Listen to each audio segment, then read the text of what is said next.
एक गांव शिमला में एक लड़का रहता था, सूरी। सूरी के अब्बू की चाय की दुकान थी। वो सुबह उनकी मदद करता और फिर स्कूल चला जाता। स्कूल में सूरी से कोई ठीक से बात नहीं करता था, क्योंकि वो चाय बनाने वाले का बेटा है। वो सबसे बात करने की कोशिश करता है, दोस्तों के ग्रुप में शामिल होना चाहता है, लेकिन कोई भी उससे बात नहीं करता। और अगर वो बात करने की कोशिश भी करता तो सारे लोग उसका मजाक उड़ाने लगते। हे, कोई मेरे साथ वीडियो गेम खेलेगा? हाँ, मैं खेलूंगा। अरे चाय बनाने के लिए नहीं, गेम खेलने के लिए बुला रहा हूँ, तू रहने दे। सूरी को बहुत बुरा लगता है। वो घर आते ही मुंह फुलाकर बैठ जाता है। सूरी के अब्बू ये देखते हैं और उसके लिए खाना लेकर आते हैं। अरे क्या हुआ सूरी, तू मायूस क्यों है आज? ले खाना खा ले, तुझे अच्छा लगेगा, ले। पापा, कोई और काम क्यों नहीं करते? आपको इतने सारे कामों में से यही काम मिला। चाय बनाने में क्या बुराई है? दिन में सबसे ज्यादा लोग इसी के बारे में सोचते हैं। नहीं, मेरे दोस्त तो मजाक उड़ाते हैं, मुझे अपने साथ खेलने में भी शामिल नहीं करते। बोलो कौन सा खेल खेलना है, अभी खेलते हैं। आपके साथ नहीं, उनके साथ खेलना है। ये कहकर वो वहाँ से चला जाता है बिना खाना खाए। सूरी के अब्बू को ये देखकर बहुत बुरा लगता है कि उनकी वजह से उनके बच्चे के दोस्त बहुत दूर जा रहे हैं। उसके पिताजी चाय बनाने के साथ दूसरा काम भी ढूंढने लगते हैं। वहीं स्कूल में बच्चों को ट्रिप पर ले जाने का प्रोग्राम बनता है। कुछ दिन बाद आप सभी बच्चों को एक जंगल ट्रिप पर ले जाया जाएगा।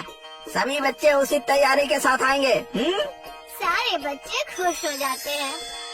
सूरी घर आकर ये बात अपने अब्बू को बताता है। पापा, मुझे स्कूल की तरफ से जंगल की ट्रिप पे ले जाया जा रहा है। मुझे जरूरी सामान पैक करके दे दीजिएगा। अरे वाह, ये तो बहुत अच्छी बात है।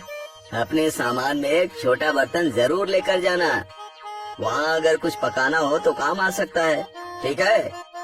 जी पापा, जरूर। और हाँ, तुम्हें एक और बात बतानी थी। मैं नई नौकरी ढूंढ रहा हूँ। तुम्हें अब अपने दोस्तों के सामने शर्मिंदा नहीं होना पड़ेगा और वो तुमसे बात भी करेंगे। सच पापा? हाँ। सूरी खुशी से पिताजी के गले लग जाता है। कुछ दिन बाद उस जंगल ट्रिप पर जाने का दिन आ जाता है। सब उस जंगल में पहुंचने के बाद ट्रैकिंग शुरू कर देते हैं। मैं सबको 4 ग्रुप में बांटूंगा, जिसमें एक लीडर भी होगा। वो सब एक साथ में रहेंगे और अपना काम करेंगे। सब अपने लीडर की बात मानेंगे, समझ गए ना? सब अपना बैग लेकर ट्रैकिंग शुरू करते हैं।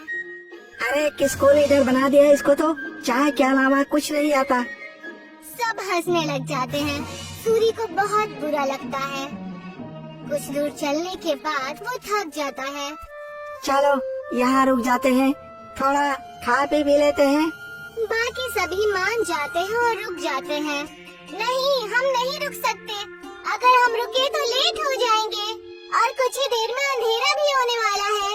लो, लीडर बना दिया तो हम पे हुक्म चला रहा है। नहीं, हम नहीं चलेंगे।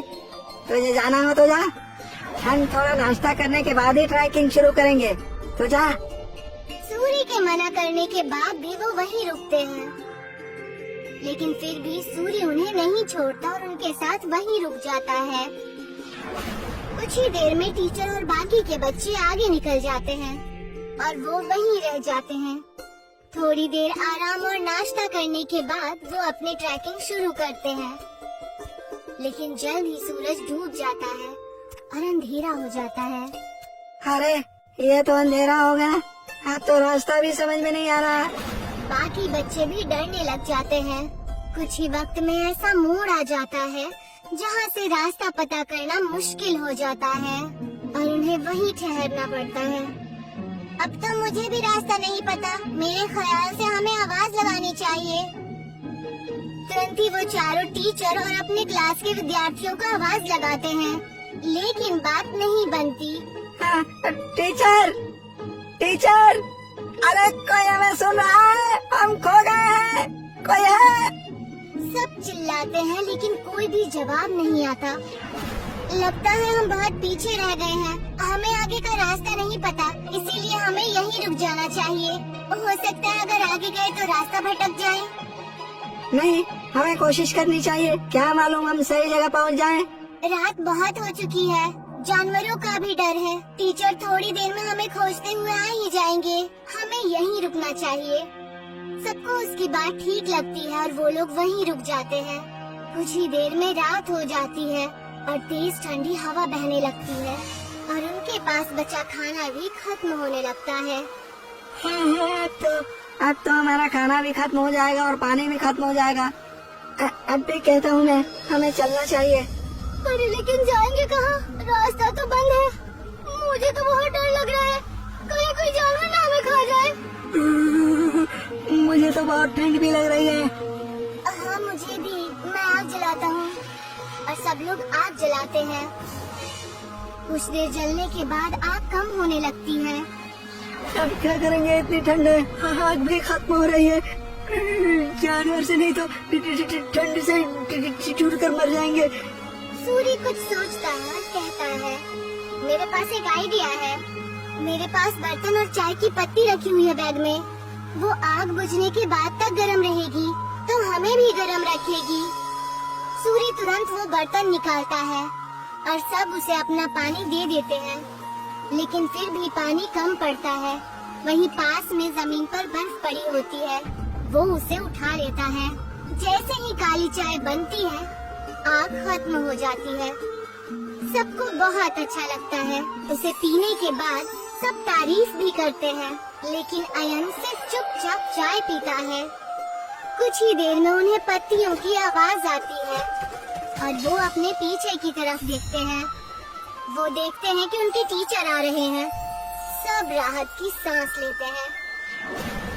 कैंप में पहुंचने के बाद जब टीचर उनकी तारीफें करते हैं तो अयन कहता है कि वो महफूज उनके लीडर सूरी की वजह से है। ये सुनकर सूरी को बेहद खुशी होती है। सूरी की कहानी सुनकर सब उससे दोस्ती करने आते हैं। अगर आज सूरी को चाय बनानी नहीं आती तो शायद सब उसके दोस्त नहीं बनते। आज पहली बार उसे चाय वाला होने पर खुशी हो रही थी। अगले दिन वो खुशी खुशी अपने पिताजी के पास गया और उन्हें सारी बातें बता दी। अरे ये तो बहुत खुशी की बात है। एक बात तो मेरे पास भी है, मैंने अच्छी नौकरी ढूंढ ली है। सूरी ये सुनकर हैरान और उदास हो जाता है। नहीं पिताजी, आपको काम बदलने की कोई जरूरत नहीं है। आप जो भी काम करते हैं वो अच्छा ही होता है और कोई भी काम छोटा या बड़ा नहीं होता। ये मुझे अब समझ आ गया है। सूरी के पिता ये सुनकर खुश हो जाते हैं और अगले दिन वो खुशी खुशी अपनी दुकान में अपने अब्बू की मदद करने लगा। और जैसे ही वो स्कूल पहुंचा तो सब उससे मिलकर उससे बातें करने लगे और उसके साथ खेलने लगे।